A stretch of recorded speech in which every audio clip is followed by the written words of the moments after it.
And then we have a small group that is hidden in between the others. Those are languages where you cannot really decide safely whether this word is a affix or a particle. So by far the most common way to negate a simple declarative sentence is to use a particle. And here I've isolated just the blue languages. What they come to close to 47%, so close to half of the languages in NatDryas database use particles to negate simple declarative sentences. What is remarkable is there is really no areality except very few particles in mainland Asia. This is the only areality we can observe. Another notable fact about particles. I'm sorry, has he correlated that to language families at all? Oh yeah. Okay. Yeah. I mean, he usually samples whole language families when he produces statistics. He counts again genera, and he counts rather than specific languages.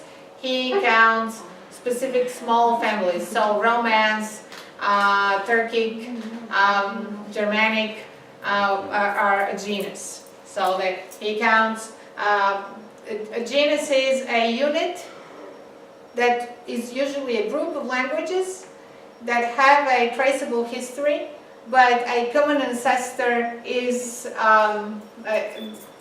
possible to reconstruct within a reasonable amount of time. We're not talking several thousand years, we're talking something in the span of maximum 2,000 years, and usually several hundred. So, that's his own. This is his own method. So for particles, what we need to remember is that they don't carry inflections and they're free forms. What we've seen is like single particle, and that is the most common case, as in modern Greece. Double and triple particles are also possible. So French is a notable language with double particles, Marie, ne, chante pas, ne and pas, so two elements around the verb. In modern spoken French, the ne is falling out, so you just say pas. So it's drifting towards one particle. But in written French, you have to use both. TOBB is a oceanic language.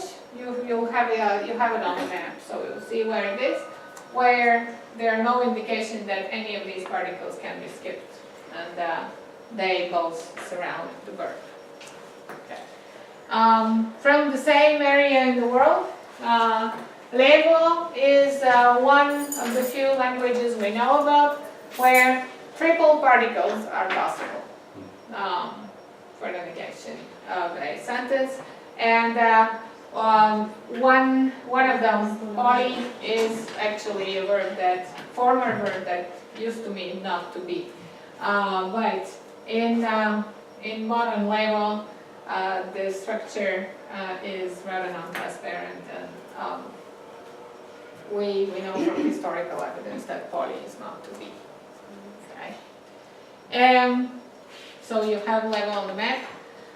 The position, what you need to take home, so that's important. The position of the negative particles, they tend to occur directly or very close to the verb, usually before the verb.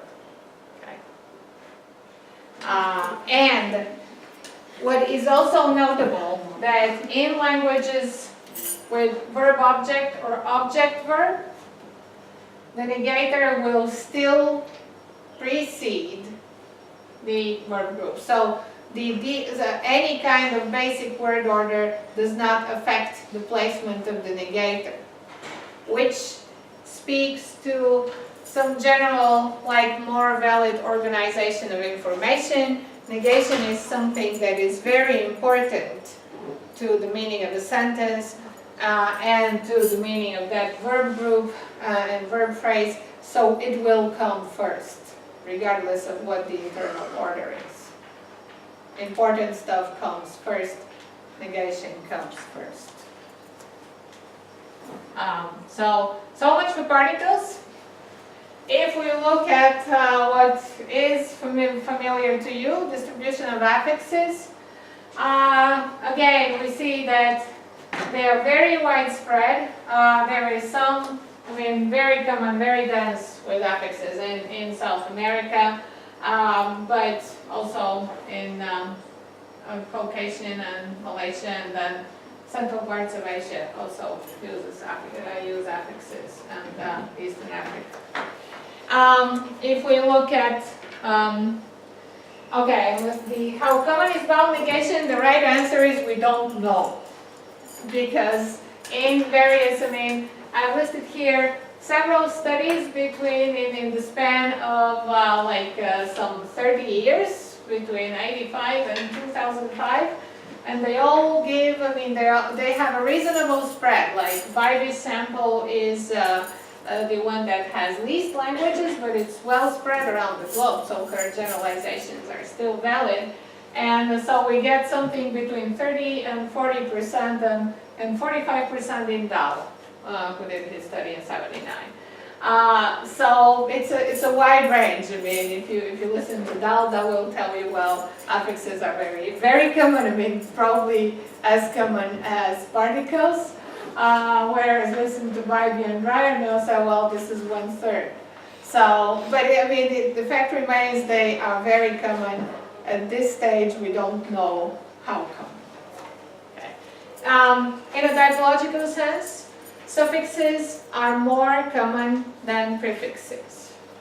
With regard to negation, given that negation is something that is very important, prefixation as an expression of negation is more common. So there is a counter tendency.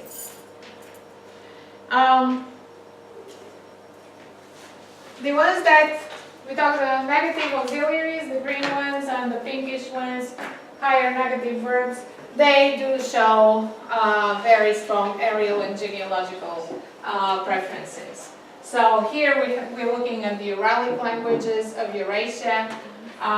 Here you have a very strong Southeast Asia locus of higher verbs, and also in Polynesia. In the West Coast, and especially in Northwest, the American Northwest, we get negative auxiliaries, and Cushitic languages in Africa. Okay, those are this group is the what is known as the I forget the name of the group, but it's a specific group within Bantu that uses higher verbs. So in the armpit of Africa, this is forest Bantu. Okay. So much more locality with the verbs. They're not common, not nearly as common as particles and affixes, but very localized. Once the family has them, they keep them. They don't get rid of them quickly. Okay. Yes. I'm sorry. Czech also has an auxiliary. An auxiliary. Yeah. Sure. Yeah. Because it's located between Uralic languages. Yeah. A copy from that. Yeah, a copy from the contact phenomenon. Yes. Okay. This map is a bit misplaced, but I'm going to be bringing in Dravidian languages. This is why it's here. But before I close on standard negation, I want to say something that is also very important in the study: the effects it has. Languages will have a special tense aspect mood system under negation. This is very common. It will trigger the use of negation will trigger the use of non-finite forms. We'll show examples in a minute. And it will trigger special case marking in dependent noun phrases. So case, it could be indefiniteness, so it could be non-specificity. And Yestamo discusses all of this.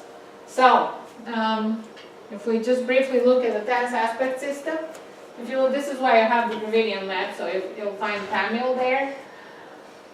In the affirmative system, Tamil distinguishes between present, the tense, past, and future. Okay. In Tamil, none is I.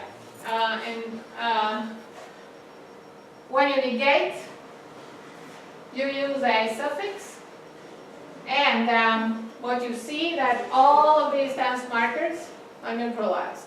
So no tense distinctions under negation.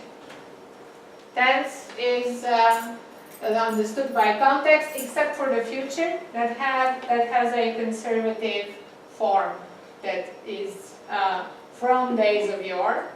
The old suffix may be used for the future as well. Le is the younger negative suffix, and it's the one that's most common. So when you use the younger negative suffix, all distinctions of tense are neutralized. When you may, in the special circumstances, use the older one, and then you have a distinction between non-future and future. That's it. So Tamil is no exception. It is very common that under negation you have a neutralization or much fewer tense aspect categories than in an affirmative system. Why? Well, negation is generally about stuff that did not realize, so it's irrealis. It's irrealis mode. It is stative. All dynamic aspects of an action are taken away when you negate it. Okay. This is what is reflected structurally in languages. Well, if you think about English, so we have the little signs of finiteness that you have the S in the third person present. That S is gone when you negate the sentence. Chris sings well, Chris does not sing well. The inflection of third person goes on the auxiliary or semi-auxiliary do. Okay? And in other languages that have very rich person number indication on the verb, here